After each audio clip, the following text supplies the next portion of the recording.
I just wanted to show you a little bit of a source of frustration for me right at the moment. I'm putting the finishing touches on this new power supply that I'm building. I really don't have a bipolar supply that can provide a plus and minus voltage for op-amp circuits it's fairly high quality. I do have one that's built into a breadboard that I have, but the voltage seems to vary on it quite a bit. The regulation is not very good, so I've got this thing pretty close to ready to go. I gotta make a few refinements on it, tie things up, and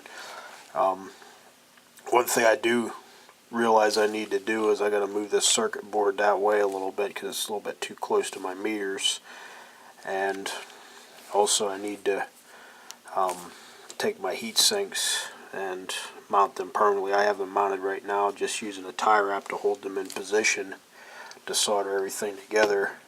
These particular heat sinks take a clip that goes through the front. I got these, I think, out of maybe, can't remember, it was either All Electronics or Electronics Gold Mine. They were surplus. I can't seem to find the correct spring clips for them to work, so I'm going to drill a hole and mount them like you normally do with a TO220, which I'll do a video sometime on explaining why that isn't necessarily the best way to do it. But anyways, my source of frustration is these cheap meters that everybody has for sale. I call them the PM 128 LCD digital. Actually, this one in Chinese is the penal meter, which is, I'm thinking about right at the moment. But anyways, I bought about 8 of these quite a while ago. It's certainly not something I can return. I bought them probably about 1996, maybe 1995 even, from either MCM Electronics or Parts Express, which back then that's where I dealt with a lot for buying electronics parts. I found they're quite expensive today, but back then they weren't that bad. But anyways, everybody sells these cheap meters, and half the time the stupid things don't work, and basically that's what I run into with this. Fire this thing up. Yeah, what do I got going on there? That thing's flashing back and forth, acting like it's overranged, and it's not. I've already tested the actual circuit on this for functionality before I tied it to this front panel. I know that it's regulating correctly. I'm getting the correct voltages out. I'm actually get from between 1.2 and 24 volts, which is a little bit better than I expected. But yeah, I got this stupid thing flashing back and forth. And the other one is occasionally missing digits. See that? Which, if you ever looked at the construction of these, you know that they've got this little circuit board back there, and you got this one screw here to support it, and then back here where you really need a screw to hold it up against a little conductive trace, there's no screw at all. So there's always at least one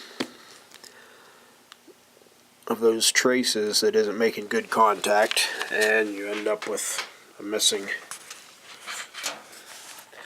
digit, missing bar that comes and goes. But this stupid thing here, that has nothing to do with that. I don't know what the heck's going on there, whether it's just totally junk or what. So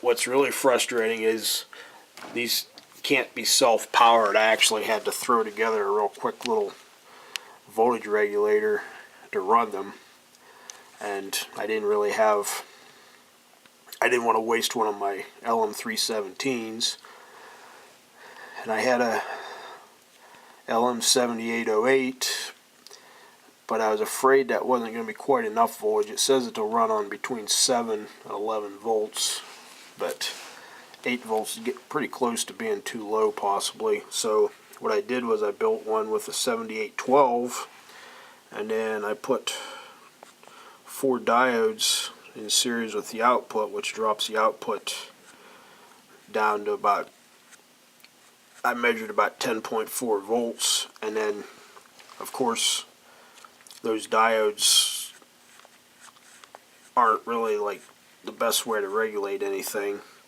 and under the load of the 2 meters I have about 9.38 volts to them, which is just about perfect for running these meters. They tell you to run them off 9 volts.